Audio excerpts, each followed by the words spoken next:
Plus two second year समस्त psychology student मानक आज ये फ्रेश क्लास को पिला माने आउथरे मु स्वागत करछि। तो बेसी पिला 2022 रो एग्जाम पाई स्पेशली साइकोलोजी रो पिला माने बहुत ही एक्साइटेड अछंती कारण बेसी डिमांड साइकोलोजी रे ही आसछु।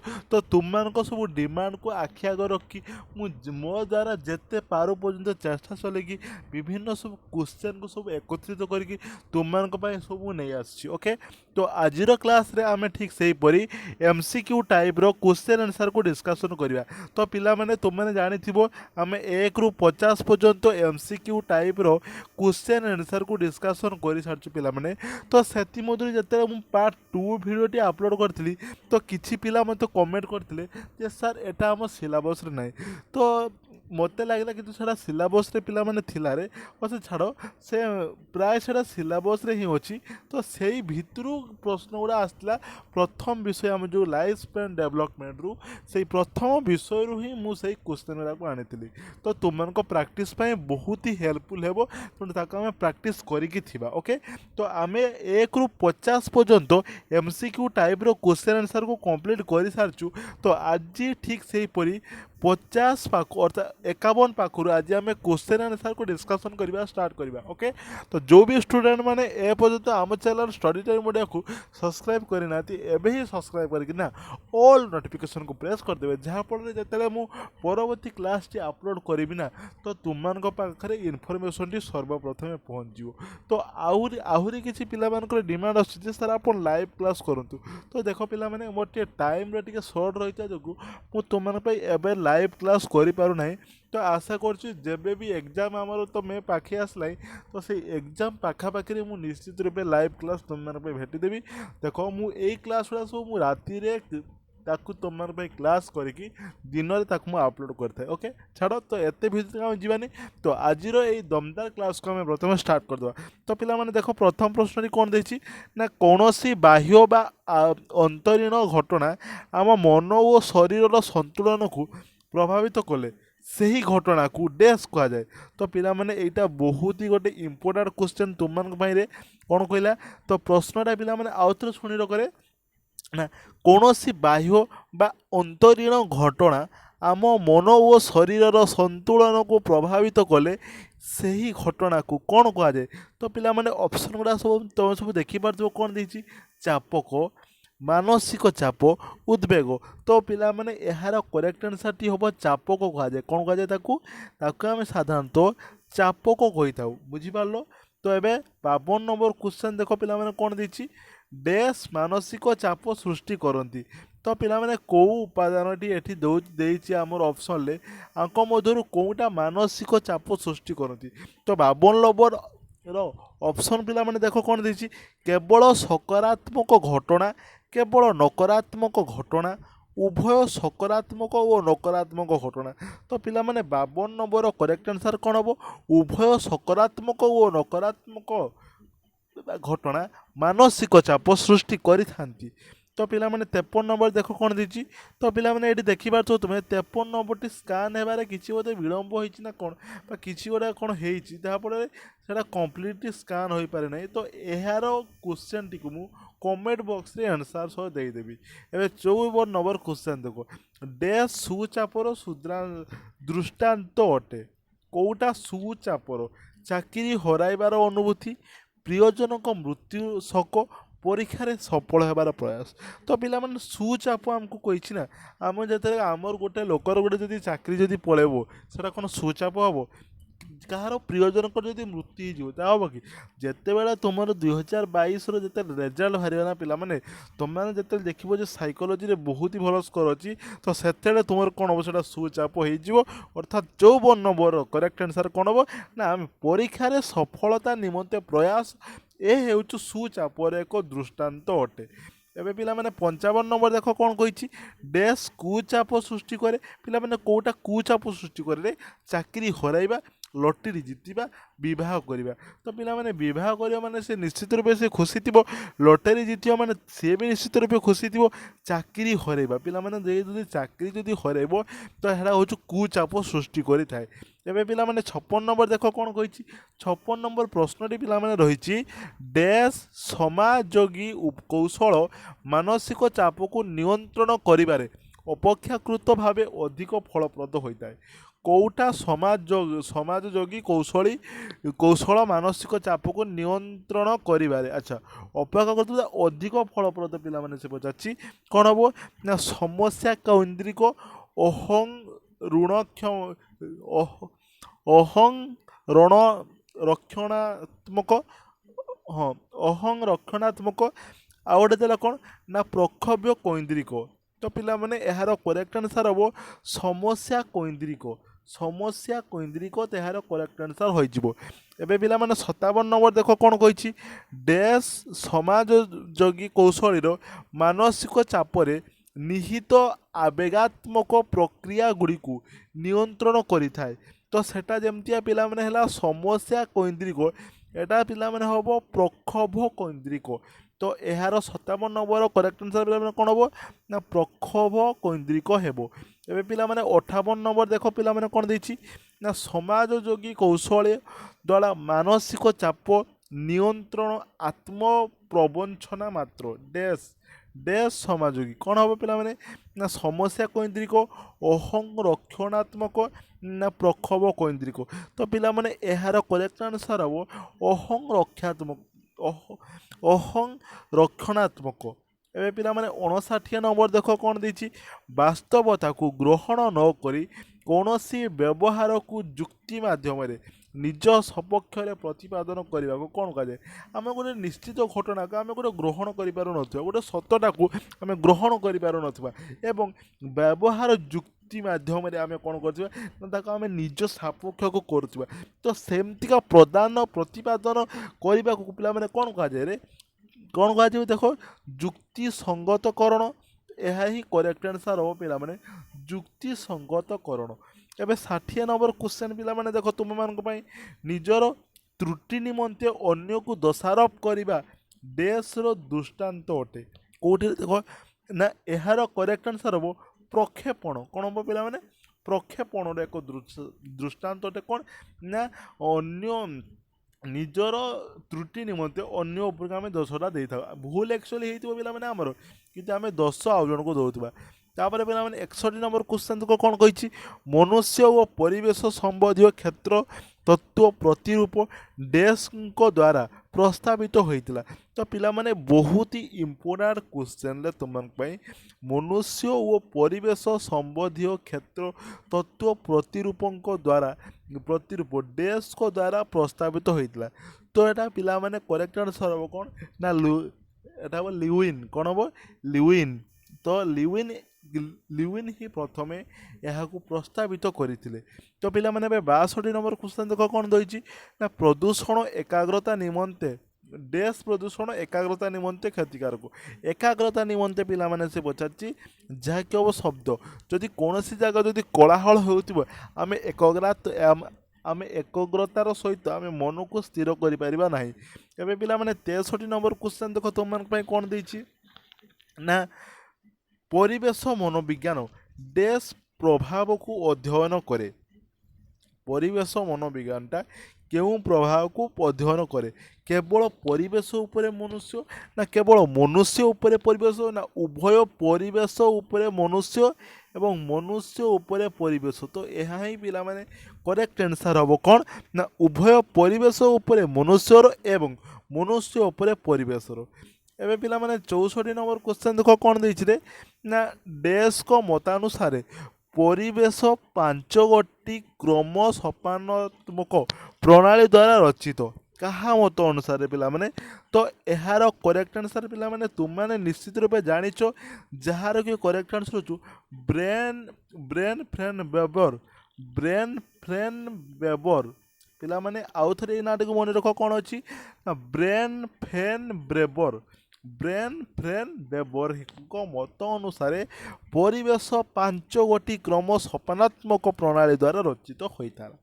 ଏବେ ପିଲାମାନେ 65 କ୍ୱେଶ୍ଚନ୍ ଦେଖ କ'ଣ ଦେଇଛି, ଡ୍ୟାସ୍ ପରିବେଶରେ ଜଳବାୟୁ ଉତ୍ତାପ ବୃଷ୍ଟିପାତ ଇତ୍ୟାଦି ଅନ୍ତର୍ଭୁକ୍ତ।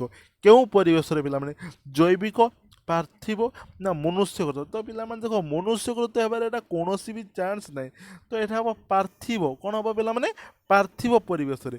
ଏବେ 66 କ୍ୱେଶ୍ଚନ୍ ଦେଖ ପିଲାମାନେ କ'ଣ କହିଛି, ଡ୍ୟାସ୍ ପରିବେଶରେ ଜଳବାୟୁ ଉତ୍ତାପ ବୃଷ୍ଟିପାତ ଆଦି ଅନ୍ତର୍ଭୁକ୍ତ। କେଉଁ ପରିବେଶରେ, এটা ପିଲାମାନେ ଯେମିତି ପାର୍ଥିବ ଆମକୁ ଏଠି ଅପସନ୍ ଦେଇଥିଲା, ଏଠି କ'ଣ କହିଛି ଦେଖ ନା ପ୍ରାକୃତିକ ମନୁଷ୍ୟକୃତ ସାଂସ୍କୃତିକ। ପିଲାମାନେ ସାଂସ୍କୃତିକ ହେବନି, ଜଳବାୟୁ ଉତ୍ତାପ ଏସବୁ ମଣିଷ ବି ସୃଷ୍ଟି କରୁନି, ତ ଏହାର କରେକ୍ଟ ଆନ୍ସର୍ ପିଲାମାନେ କ'ଣ ହେବ, ପ୍ରାକୃତିକ। ଏବେ ପିଲାମାନେ 67 ଦେଖ କ'ଣ ଦେଇଛି, ଡ୍ୟାସ୍ ପ୍ରଦୂଷଣ ଶ୍ୱାସଜନିତ ରୋଗ ସୃଷ୍ଟି କରିବାର ସମ୍ଭାବନା ଥାଏ, ଶବ୍ଦ ବାୟୁ ଜଳ। ତ ପିଲାମାନେ ଏହାର ମଧ୍ୟ ତୁମେ ସଠିକ୍ ଉତ୍ତର ଜାଣିଛ ଯେ ବାୟୁ ପ୍ରଦୂଷଣ ଦ୍ୱାରା ଶ୍ୱାସଜନିତ ରୋଗ ସମ୍ଭାବନା ଥାଏ। ଏବେ ପିଲାମାନେ 68 କ୍ୱେଶ୍ଚନ୍ ଦେଖ କ'ଣ କହିଛି, ଡ୍ୟାସ୍ ପ୍ରଦୂଷଣ କାର୍ଯ୍ୟଦକ୍ଷତାକୁ ଅଧିକ ପ୍ରଭାବିତ କରିଥାଏ। କେଉଁଟା କାର୍ଯ୍ୟଦକ୍ଷତାକୁ, ତ ପିଲାମାନେ 68 କରେକ୍ଟ ଆନ୍ସର୍ ହେବ କ'ଣ, ଶବ୍ଦ। ଗୋଟେ ଜାଗାର ଯଦି କୋଳାହଳ ହେଉଥିବ ତ ଆମେ ସେଇ ଜାଗାର ସଠିକ୍ ରୂପେ କାର୍ଯ୍ୟ କରିପାରିବା ନାହିଁ। ଓକେ, ତ କ୍ଲିଅର୍ ହେଲା ନା ନାହିଁ, ତ କ୍ଲିଅର୍ ହେଲା ନା ନାହିଁ ପିଲାମାନେ। ଏବେ ଦେଖ 69 କ୍ୱେଶ୍ଚନ୍ ଦେଖ, ଡ୍ୟାସ୍ କ୍ରୋଧ ଏବଂ ଆକ୍ରମଣାତ୍ମକ ମନୋଭାବକୁ ପ୍ରଭାବିତ କରେ। କେଉଁଟାରେ, ଜନଗହଳି, ଜଳ ପ୍ରଦୂଷଣ, ବାୟୁ ପ୍ରଦୂଷଣ। ତ ପିଲାମାନେ ଏଟାର କରେକ୍ଟ ଆନ୍ସର୍ ପିଲାମାନେ କ'ଣ ହେବ ନା ଜନଗହଳି। କ'ଣ ହେବ ପିଲାମାନେ, ଜନଗହଳି। ଯେଉଁଠିକି ଜନଗହଳି ଯଦି ବେଶୀ ଥିବ ତ ଆମକୁ କ'ଣ ହେବ, ବେଶୀ ରାଗ ଲାଗିବ। ପିଲାମାନେ ଜଳ ପ୍ରଦୂଷଣ ହେଲେ ଆମକୁ କ'ଣ ପାଇଁ ରାଗ ଲାଗିବ କି ଆକ୍ରମଣାତ୍ମକ ହେବ, ଜନଗହଳି। ତ 69 କରେକ୍ଟ ଆନ୍ସର୍ ପିଲାମାନେ କ'ଣ ହେବ, ଜନଗହଳି। ଏବେ ପିଲାମାନେ 70 ଦେଖରେ ବହୁତ ହି ବଢ଼ିଆ ପ୍ରଶ୍ନ ତୁମମାନଙ୍କ ପାଇଁ ଅଛି, ଶୀତଳୀକରଣ ପ୍ରକ୍ରିୟା ନିମନ୍ତେ ଡ୍ୟାସ୍ ଗ୍ୟାସ୍ ପିଲାମାନେ ଆବଶ୍ୟକ। ତ ପିଲାମାନେ ଏଇଟା ବହୁତ ଇଜି କ୍ୱେଶ୍ଚନ୍, ତୁମେ ପ୍ରଥମରୁ ହିଁ ଏଟାକୁ ଜାଣିଥିବ। କ୍ଲୋରୋଫ୍ଲୋରୋକାର୍ବନ୍, ଆମେ ଯେତେବେଳେ କୌଣସି ଶୀତଳୀକରଣ ନିମନ୍ତେ ଆମର କ୍ଲୋରୋଫ୍ଲୋରୋକାର୍ବନ୍ ଗ୍ୟାସ୍କୁ ବ୍ୟବହାର କରାଯାଇଥାଏ। ଏବେ ପିଲାମାନେ 71 କ୍ୱେଶ୍ଚନ୍ ଦେଖ କ'ଣ ରହିଛି, ପ୍ରଥମେ ସବୁଜ ଗ୍ରହ ପ୍ରଭାବର ନାମକରଣ। ଡ୍ୟାସ୍ ପ୍ରଥମେ ସବୁଜ ଗ୍ରହର ପ୍ରଭାବର ନାମକରଣ କରିଥିଲେ ପିଲାମାନେ। ତ 71 କରେକ୍ଟ ଆନ୍ସର୍ ପିଲାମାନେ କ'ଣ ହେବ ନା ଫରିଅର୍। କ'ଣ ହେବ ପିଲାମାନେ, ଫରିଅର୍ ହିଁ ପ୍ରଥମେ ସବୁଜ ଗ୍ରହ ପ୍ରଭାବର ନାମକରଣ କରିଥିଲେ। ପିଲାମାନେ ନାଁକୁ କେବେ ଭୁଲିବ ନାହିଁ, କ'ଣ, ଫରିଅର୍। ମୁଁ ଏଠି ଲେଖି ଦେଉଛି ଦେଖ, ଫରିଅର୍। ଓକେ, ତ ଏବେ ପିଲାମାନେ 72ଟି କ୍ୱେଶ୍ଚନ୍ ଦେଖ କ'ଣ ଦେଇଛି ନା ଡ୍ୟାସ୍ ପ୍ରଥମେ ଉତ୍ତପ୍ତ ଦ୍ୱୀପ ପ୍ରଭାବ ସମ୍ପର୍କରେ ଅନୁଧ୍ୟାନ କରିଥିଲେ। ତ ଏଇଟା ପିଲାମାନେ ତୁମେ ମନକ, ଏହାର କରେକ୍ଟ ଆନ୍ସର୍ ହେଉଛି ଲୁଇକ୍ ହେୱାର୍ଡ଼। କ'ଣରେ ପିଲାମାନେ, ଏହାର ସଠିକ୍ ଆନ୍ସର୍ ହେଉଛି ଲୁଇକ୍ ହେୱାର୍ଡ଼।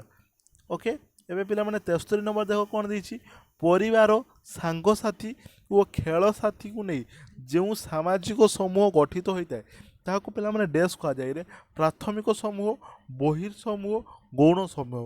ତ ପିଲାମାନେ 73 କରେକ୍ଟ ଆନ୍ସର୍ ହେବ ଯେତେବେଳେ ପ୍ରଥମେ ପରିବାର, ସାଙ୍ଗସାଥି ଆଉ ଖେଳାଳି। ତ ଏହି ସ୍ତରକୁ ସାଧାରଣତଃ ପିଲାମାନେ ଆମେ ପ୍ରାଥମିକ ସମୂହ ବୋଲି କହିଥାଉ। ତ 73 କରେକ୍ଟ ଆନ୍ସର୍ ହେବ ପ୍ରାଥମିକ ସମୂହ। ଓକେ, ଏବେ ଦେଖ ପିଲାମାନେ 74 କ'ଣ ଦେଇଛି, ଡ୍ୟାସ୍ ନେତୃତ୍ୱ ଶୈଳୀରେ ଦଳ ମୁଖ୍ୟ ଦଳୀୟ କାର୍ଯ୍ୟରେ ହସ୍ତକ୍ଷେପ କରନ୍ତି ନାହିଁ।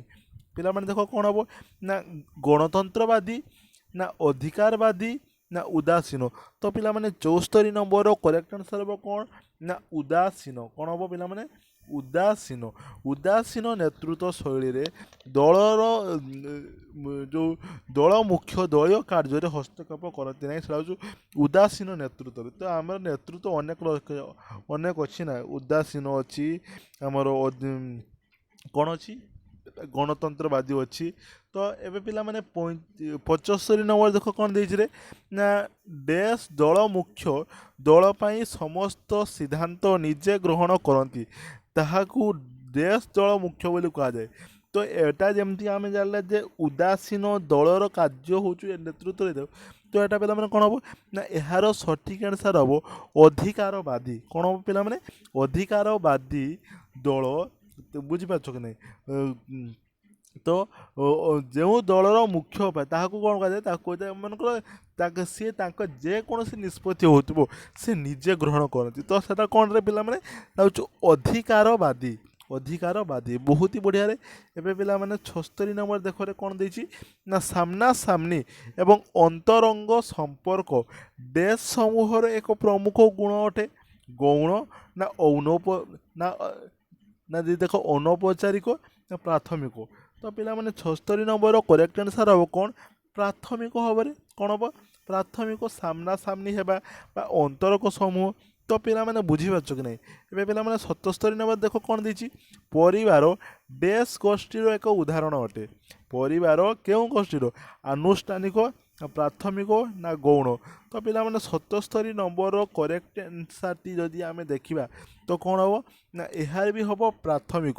ପ୍ରଥମେ ଶିଶୁଟି ପରିବାର ପରିବାର ପରେ ସେ ବିଦ୍ୟାଳୟ ବିଦ୍ୟାଳୟ ପରେ ପରିବାର ପରିବାର ସମାଜ ବିଦ୍ୟାଳୟ ଏମିତିଆ ସବୁ ସେ ଯାଇଥାଏ।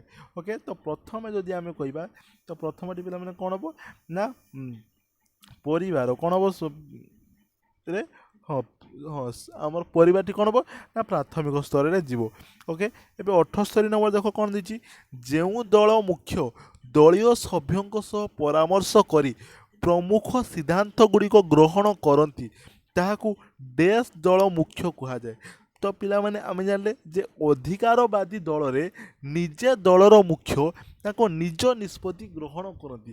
ତ ଏଠି ପିଲାମାନେ କ'ଣ ହେବ ନା ଏଠି ସେଇ ଦଳର ଯେଉଁମାନେ ସଭ୍ୟମାନେ ଥିବେ ନା ସେ ସଭ୍ୟମାନଙ୍କୁ ନେଇକି ହିଁ ଏଠାରେ ନିଷ୍ପତ୍ତି କରିବା ପାଇଁ ସେ କହିଛି। ତ 78 ନମ୍ବରର ପିଲାମାନେ କରେକ୍ଟ ଆନ୍ସର୍ ହେବ କ'ଣ ନା ଗଣତନ୍ତ୍ରବାଦୀ। କ'ଣ ହେବ ପିଲାମାନେ ଗଣତନ୍ତ୍ରବାଦୀ। তবে ପିଲାମାନେ 79 ନମ୍ବର ଦେଖ ଯେଉଁ ସମୂହ ନିର୍ଦ୍ଧାରିତ ନିୟମାବଳୀ ଅନୁଯାୟୀ କାର୍ଯ୍ୟ କରେ ତାହାକୁ ଡ୍ୟାସ୍ ସମୂହ ବୋଲି କୁହାଯାଏ। କ'ଣ କହିଲା ଦେଖ ପିଲାମାନେ ଆଉଥରେ ଯେଉଁ ସମୂହ ନିର୍ଦ୍ଧାରିତ ନିୟମାବଳୀ ଅନୁଯାୟୀ କାର୍ଯ୍ୟ କରେ ତାହାକୁ ଡ୍ୟାସ୍ କୁହାଯାଏ ପ୍ରାଥମିକ ଗୌଣ ନା ଔପଚାରିକ। ତ ପିଲାମାନେ 79 ନମ୍ବର କରେକ୍ଟ ଆନ୍ସର୍ କ'ଣ ହେବ ନା ଔପଚାରିକ। ତ ଏଠି ପିଲାମାନେ ଔପଚାରିକ ତୁମେ ଲେଖିପାର ବା ଆମେ ଯଦି ଲେଖିପାରିବା ଯେ ଆନୁଷ୍ଠାନିକ ତ ଏଇ ଆନୁଷ୍ଠାନିକ ଯଦି ଅପସନ୍ରେ ଯଦି ଥିବ ତୁମେ ତାକୁ ମଧ୍ୟ ଲେଖିପାର ଔପଚାରିକ ବା କ'ଣ ହେବ ନା ଆନୁଷ୍ଠାନିକ ହୋଇପାରିବ। ଓକେ ତୁମେ ଏଠି ଆନୁଷ୍ଠାନିକ ମଧ୍ୟ ଲେଖିପାର। ଏବେ ଦେଖ ପିଲାମାନେ 80 ନମ୍ବର କ୍ୱେଶ୍ଚନ୍ ଦେଖ କ'ଣ କହିଛି ନା ବ୍ୟକ୍ତି ଯେଉଁ ସମୂହର ସଦସ୍ୟ ନଥାନ୍ତି ତାହା ତାଙ୍କ ପାଇଁ ଡ୍ୟାସ୍ ସମୂହ ଅଟେ। ବ୍ୟକ୍ତି ଯେଉଁ ସମୂହର ସଦସ୍ୟ ନଥାନ୍ତି ନା ତାହା ତାଙ୍କ ପାଇଁ ଡ୍ୟାସ୍ ସମୂହ ଅଟେ ଅନ୍ତର ନା ବହି ନା ପ୍ରାଥମିକ। ତ 80 ନମ୍ବର ପିଲାମାନେ କ'ଣ ହେବ ନା ଏହାର କରେକ୍ଟ ଆନ୍ସର୍ ହେବ ବହିର୍। କ'ଣ ହେବ ବହିର୍। ତ ଏବେ ପିଲାମାନେ 81 ନମ୍ବର ଦେଖ କ'ଣ କହିଛି ଜନ୍ମ ପରେ ଶିଶୁ ଡ୍ୟାସ୍ ସମୂହର ସଦସ୍ୟତା ଲାଭ କରିଥାଏ ଗୌଣ ନା ବହିର୍ ନା ପ୍ରାଥମିକ। ତ ପିଲାମାନେ ବହୁତ ଇଜି କ୍ୱେଶ୍ଚନ୍ କ'ଣ ହେବ ପ୍ରାଥମିକ ହେବ। ତ ଏବେ ପିଲାମାନେ 82 ନମ୍ବର ଦେଖ କ୍ୱେଶ୍ଚନ୍ କ'ଣ ଦେଇଛି ନା ଗୌଣ ସମୂହର ଆକାର ପ୍ରାଥମିକ ସମୂହର ଆକାର ତୁଳନାରେ ଡ୍ୟାସ୍ ଅଟେ ବଡ଼ ଛୋଟ ସମାନ। ତ ପିଲାମାନେ 82 ନମ୍ବର କରେକ୍ଟ ଆନ୍ସର୍ ହେବ କ'ଣ ନା ବଡ଼ ଅଟେ। ଗୌଣ ସମୂହର ଆକାରଟା ପ୍ରାଥମିକ ସମୂହଟାରେ କ'ଣ ହେବ ବଡ଼ ହେବ ନିଶ୍ଚିତ ରୂପେ। ଏବେ ପିଲାମାନେ 83 ନମ୍ବର ଦେଖ କ'ଣ କହିଛି ସମୂହ ସଂଗଠନରେ ଡ୍ୟାସ୍ର ଅତ୍ୟାବଶ୍ୟକ ନୁହେଁ। କେଉଁଟା ଅତ୍ୟାବଶ୍ୟକ ସଂହତି ରକ୍ତ ସମ୍ପର୍କ ସାଧାରଣ ଲକ୍ଷ୍ୟ। ତ ପିଲାମାନେ 83 ନମ୍ବର କରେକ୍ଟ ଆନ୍ସର୍ କ'ଣ ହେବ ରକ୍ତ ସମ୍ପର୍କ। ଗୋଟେ ସମୂହ ଗଠନ କରାହେଉଛି ମାନେ ଗୋଟେ ଗ୍ରୁପ୍ କରାହେଉଛି ମାନେ ସେଠି ଗୋଟେ ସାଧାରଣ ଲକ୍ଷ୍ୟ ଥିବ ଏବଂ ସଂହତି ମଧ୍ୟ ରହିଥିବ କିନ୍ତୁ ସେଠି ରକ୍ତ ସମ୍ପର୍କର କୌଣସି ଆବଶ୍ୟକତା ନାହିଁ। ଏବେ ପିଲାମାନେ 84 ନମ୍ବର କ୍ୱେଶ୍ଚନ୍ ଦେଖ କ'ଣ କହିଛି ତୁମମାନଙ୍କ ପାଇଁ ଡ୍ୟାସ୍ ଏକ ଆନୁଷ୍ଠାନିକ ବା ଔପଚାରିକ ସମୂହ ନୁହେଁ ପିଲାମାନେ ପଚାରିରେ ରାଜନୈତିକ ଦଳ ଶ୍ରମିକ ସଂଗଠନ ପରିବାର। ତ 84 ନମ୍ବର ପିଲାମାନେ କରେକ୍ଟ ଆନ୍ସର୍ ହେବ କ'ଣ ହେବ ନା ପରିବାର ହେଉଛି ଏକ ଆମର ଔପଚାରିକ ସମୂହ ନୁହେଁ ପରିବାର ହେବ ପିଲାମାନେ ବୁଝିପାରୁଛ କି ନାହିଁ। କ'ଣ ହେବ ପରିବାରଟି ତାର କରେକ୍ଟ ଆନ୍ସର୍ ହେବ। ତାପରେ ଦେଖ ପିଲାମାନେ 85 ନମ୍ବର କ୍ୱେଶ୍ଚନ୍ ତୁମମାନଙ୍କ ପାଇଁ କ'ଣ କହିଛି ନା ସଦସ୍ୟମାନେ ଦଳ ପ୍ରତି ଆକର୍ଷିତ ହେବାର ମାନସିକତାକୁ ଡ୍ୟାସ୍ ବୋଲି କୁହାଯାଏ ନିକଟତା ସାଧାରଣ ଲକ୍ଷ୍ୟ ନା ସଂହତି। ତ ପିଲାମାନେ 85 ନମ୍ବରର କରେକ୍ଟ ଆନ୍ସର୍ ଆମେ ଯଦି ଲେଖିବା ତାକୁ ଆମେ କ'ଣ ବୋଲି କହିଥାଉ ତାକୁ ଆମେ ସଂହତି ବୋଲି କହିଥାଉ। କ'ଣ କହିଥାଉ ସଂହତି ବୋଲି କୁହାଯାଇଥାଏ। ଏବେ ପିଲାମାନେ 86 ନମ୍ବର ଦେଖରେ କ'ଣ ଦେଇଛି ନା ଘନିଷ୍ଠ ସମ୍ପର୍କ ସ୍ଥାପନ ପରାମର୍ଶ ସେବାର ଡ୍ୟାସ୍ ପର୍ଯ୍ୟାୟ ଅଟେ। ଯେଉଁ ଘନିଷ୍ଠ ସମ୍ପର୍କ ସ୍ଥାପନ କରାଯିବ ସେଇଟା ପ୍ରଥମ ନା ଦ୍ୱିତୀୟ ନା ତୃତୀୟ, ତ ପିଲାମାନେ ତାହାକୁ ଆମେ ସାଧାରଣତଃ ପ୍ରଥମ ପର୍ଯ୍ୟାୟ ବୋଲି କହିଥାଉ। ତ 86 ନମ୍ବର ପିଲାମାନେ କରେକ୍ଟ ଆନ୍ସର୍ କ'ଣ ହେବ ନା ପ୍ରଥମ ପର୍ଯ୍ୟାୟ। କୁଆଡ଼େ ଗଲାରେ? ହଁ କ'ଣ ହେବ ଦେଖ ପିଲାମାନେ, ଏଇଟା ହେବ ପ୍ରଥମ ପର୍ଯ୍ୟାୟ। ଏବେ ଦେଖ 87 ନମ୍ବର କ'ଣ କହିଛି ନା ପରାମର୍ଶ ଏକ ଡ୍ୟାସ୍ ପ୍ରକ୍ରିୟା ଅଟେ। ତ ପିଲାମାନେ ଗୋଟେ ପରାମର୍ଶ ଏଇଟା କ'ଣରେ ସୂଚନା ପ୍ରଦାନ କରିବା ନାଇଁ ତ ଆଉ କ'ଣ ହେବ ଉପଦେଶ ଦେବା, ସାହାଯ୍ୟ କରିବା। ପିଲାମାନେ କ'ଣ ହେବ ଆମେ ଜଣକାର ପରାମର୍ଶ ନେଲେ, ଜଣକାର ପରାମର୍ଶ ଦେଲେ ମାନେ ସାହାଯ୍ୟ କଲେ, ଆଉ ପରାମର୍ଶ ନେଲେ ମାନେ ସାହାଯ୍ୟ ମଧ୍ୟ ନେଲେ। ତ ପିଲାମାନେ 88 ନମ୍ବର ଦେଖ ତାପରେ କ'ଣ ଦେଇଛି ତୁମମାନଙ୍କ ପାଇଁ କ୍ୱେଶ୍ଚନ୍ ନା ଅନ୍ୟ ବ୍ୟକ୍ତିର ମନସ୍ଥିତିକୁ ନିଜ ମଧ୍ୟରେ ଅନୁଭବ କରିବାକୁ ଡ୍ୟାସ୍ କୁହାଯାଏ। ଗୋଟେ ଅଲଗା ଲୋକର ତାର ଯେଉଁ ମନସ୍ଥିତି ତା ମନସ୍ଥିତିକୁ ଆମ ନିଜ ଭିତରେ ଅନୁଭବ କରିବା, ତ ତାକୁ ସାଧାରଣତଃ ପିଲାମାନେ କ'ଣ କୁହାଯାଏ ନା ସମାନୁଭୂତି କୁହାଯାଏ, ନା ସହାନୁଭୂତି କୁହାଯାଏ, ନା ପ୍ରତ୍ୟକ୍ଷଣ ବୋଲି କୁହାଯାଏ। ତ ପିଲାମାନେ 88 ନମ୍ବର କରେକ୍ଟ ଆନ୍ସର୍ କ'ଣ ହେବ ନା ସମାନୁଭୂତି କୁହାଯାଏ। ତାକୁ ଆମେ ସହାନୁଭୂତି ନୁହେଁରେ, ସହାନୁଭୂତି ମାନେ ଆମେ ଅନ୍ୟ ପ୍ରତି ଗୋଟେ ଯେଉଁ ସହାନୁଭୂତି ଦେଖେଇବା ସେଇଟା ଦୟା ଦେଖିବା ସେଇଟା ନୁହେଁରେ, ତା ଭିତରେ ଯାହା ବିତି ଯାଉଛି ନା ତାକୁ ଆମ ନିଜ ଭିତରେ ଆମେ ଅନୁଭବ କରିବା, ତ ତାକୁ କୁହାଯାଏ ପିଲାମାନେ ସମାନୁଭୂତି। କ'ଣ କୁହାଯାଏ ପିଲାମାନେ ସମାନୁଭୂତି। ମନେ ରଖିବ ପିଲାମାନେ ସହାନୁଭୂତି ନୁହେଁ ସମାନୁଭୂତି ହେବ। ଏବେ 89 ନମ୍ବର କ୍ୱେଶ୍ଚନ୍ ଦେଖ କ'ଣ କହିଛି ନା ଡ୍ୟାସ୍ ବ୍ୟକ୍ତିମାନଙ୍କର ବ୍ୟକ୍ତିଗତ ସାମାଜିକ ଓ ବୃତ୍ତିଗତ ସମସ୍ୟା ସମାଧାନ କ୍ଷେତ୍ରରେ ପରାମର୍ଶ ମନୋବିଜ୍ଞାନକୁ ବ୍ୟକ୍ତିକୁ ସାହାଯ୍ୟ କରିଥାଏ। କେଉଁଟା ସ୍ୱାଭାବିକ ଅସ୍ୱାଭାବିକ ନା ପୁରୁଷ? ତ 89 ନମ୍ବରର କରେକ୍ଟ ଆନ୍ସର୍ ପିଲାମାନେ ମନେ ରଖିଥିବ ସବୁବେଳେ କ'ଣ ହେବ ନା ସ୍ୱାଭାବିକ ହେବ। କ'ଣ ହେବ ସ୍ୱାଭାବିକ ହେବ। ତ ତାପରେ ପିଲାମାନେ ଦେଖ 90 ନମ୍ବର ଦେଖ କ୍ୱେଶ୍ଚନ୍ କ'ଣ କହିଛି ଆମକୁ, ଦେଖ 90 ନମ୍ବର କ'ଣ କହିଛି ନା ସ୍ୱାଭାବିକ ବ୍ୟକ୍ତିର ବ୍ୟକ୍ତିଗତ ସାମାଜିକ ଏବଂ ବୃତ୍ତିଗତ ସମସ୍ୟା ସମାଧାନ କ୍ଷେତ୍ରରେ ଡ୍ୟାସ୍ ମନୋବିଜ୍ଞାନ ବ୍ୟକ୍ତିକୁ ସାହାଯ୍ୟ କରେ। କେଉଁଟାରେ ଦେଖ ପରିବେଶ ନା ପରାମର୍ଶ ନା ଶିକ୍ଷା? ନା 90 ନମ୍ବର କରେକ୍ଟ ଆନ୍ସର୍ ପିଲାମାନେ ଦେଖ କ'ଣ ହେବ ନା 90 ନମ୍ବର କରେକ୍ଟ ଆନ୍ସର୍ ହେବ ପରାମର୍ଶ। କ'ଣ ହେବ ପିଲାମାନେ ପରାମର୍ଶ, ତାକୁ ଆମେ କହିଥାଉ। ବୁଝିପାରୁଛ ନାଇଁ, ପରାମର୍ଶ ମନୋବିଜ୍ଞାନ ବ୍ୟକ୍ତିକୁ ସାହାଯ୍ୟ କରିଥାଏ। ଏବେ ପିଲାମାନେ 91 ନମ୍ବର କ୍ୱେଶ୍ଚନ୍ ଦେଖ କ'ଣ କହିଛି ତୁମମାନଙ୍କ ପାଇଁ ନା ସଫଳ ପରାମର୍ଶ ନିମନ୍ତେ ଡ୍ୟାସ୍ ଆବଶ୍ୟକତା ହୁଏ ନାହିଁ। ଏଥିମଧ୍ୟରୁ ବା ତଳେ ଦିଆଯାଇଥିବା ସବୁ ଅପସନ୍ ମଧ୍ୟରୁ କେଉଁଟା ଆମର ସଫଳ ପରାମର୍ଶ ନିମନ୍ତେ ଆବଶ୍ୟକ ହେବ ନାହିଁ ବୋଲି ପଚାରିଛି ପିଲାମାନେ। ତ କ'ଣ ହେବ ନା ସେବାର୍ଥୀ ଓ ପରାମର୍ଶଦାତାଙ୍କ ମଧ୍ୟରେ ଘନିଷ୍ଠତା, ପରାମର୍ଶଦାତାଙ୍କ ସମାନୁଭୂତି ଦକ୍ଷତା, ନା ପରାମର୍ଶଦାତାଙ୍କ ବୟସ? ତ ପିଲାମାନେ 51 ନମ୍ବର କ୍ୱେଶ୍ଚନ୍ଟାକୁ ପିଲାମାନେ ଭଲ ଭାବରେ ବୁଝ। ସଫଳ ପରାମର୍ଶ ପାଇଁ ଆମେ ଯଦି ଜଣଙ୍କୁ ପରାମର୍ଶ ଦେବା ଖାଲି ଆମର ଖାଲି ବଡ଼ ହେଇଥିଲେ ଦେବା ନା ଆମର ଛୋଟ ହେଇଥିଲେ ଦେବା ସେରକ କିଛି ପିଲାମାନେ ନାହିଁ। ପରାମର୍ଶଦାତାଙ୍କ ବୟସ ସାଥିରେ ତାର ପିଲାମାନେ ଆବଶ୍ୟକତା ହୁଏ ନାହିଁ, ସେଠି କୌଣସି ସମ୍ପର୍କ ନାହିଁ। ତ ଏବେ ପିଲାମାନେ 92 ନମ୍ବର ଦେଖ କ'ଣ ଦେଇଛି ଡ୍ୟାସ୍ ଜଣେ ସଫଳ ପରାମର୍ଶଦାତା ଲକ୍ଷଣ ଅଟେ। କେଉଁଟା ଆତ୍ମକୈନ୍ଦ୍ରିକତା ନା ସମ୍ବେଦନଶୀଳତା?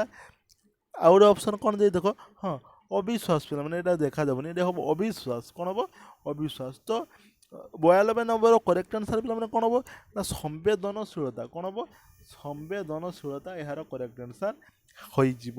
ଏବେ ପିଲାମାନେ 93 ନମ୍ବର ଦେଖ କ'ଣ ଦେଇଛି ନା ଡ୍ୟାସ୍ ମନୋବିକୃତିରେ ପୀଡ଼ିତ ବ୍ୟକ୍ତି ବିଭିନ୍ନ ରୋଗ ଲକ୍ଷଣକୁ ମହତ୍ତ୍ୱ ଦେଇଥାଏ। କେଉଁଟା ହେବ ନା କାୟା ଆଲମ୍ବିତା ନା ହେବ ରୂପାନ୍ତରଣ ନା ରୋଗ ଭ୍ରମ?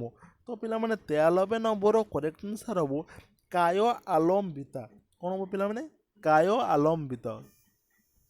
ଏବେ ଦେଖ 94 ନମ୍ବର ଦେଖ କ'ଣ କହିଛି ପିଲାମାନେ କୌଣସି ବସ୍ତୁ ବା ପରିସ୍ଥିତି ପ୍ରତି ଅଯୌକ୍ତିକ ଅହେତୁକ ଏବଂ ଅବିରତ ଭୟକୁ କ'ଣ କୁହାଯାଏ? କ'ଣ କୁହାଯାଏ ପିଲା? ଦୁର୍ଭୀତି, ଆତଙ୍କ ନା ଉତ୍କଣ୍ଠା? ତ ଏହାର ପିଲାମାନେ 94 ନମ୍ବର କରେକ୍ଟ ଆନ୍ସର୍ ହେବ କ'ଣ ନା ଦୁର୍ଭୀତି ବୋଲି କୁହାଯିବ। କ'ଣ ହେବ ପିଲାମାନେ ଦୁର୍ଭୀତି ବୋଲି କୁହାଯିବ।